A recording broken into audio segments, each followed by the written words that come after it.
नमस्कार प्रणाम। देखी एगो बेटा के विवाह के बहुत सुंदर गीत गावे जा रहल बनी जा। तो हमरा गीत के सुन के हमरा चैनल के लाइक सब्सक्राइब शेयर जरूर करम। कमेंट बॉक्स में जरूर बताई कि बेटा के विवाह गीत बनवे कैसा लागल। गाओ।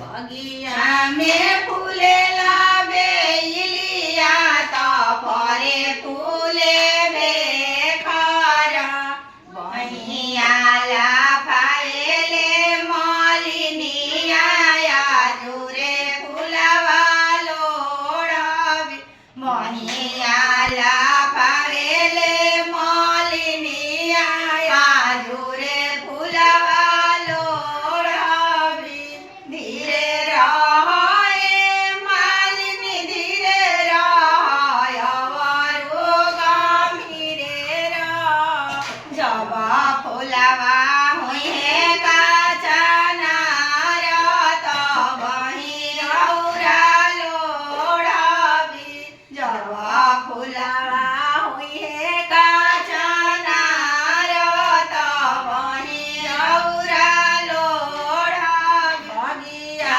में फूले लावे इलिया तो फरे फूले बेकार बहिया ला फावेले कवन दुल्हा जो सुबह बियावी बहिया ला फावेले कवन दुल्हा जो सुबह बियावी धीरे रहे दुल्हा धीरे रहे अवरो गंभीरे रह जब हैया तिलक चढ़ई है तब ही रौरा बियावी जब हैया लौआ में रही है तब ही रौरा बियावी धीरे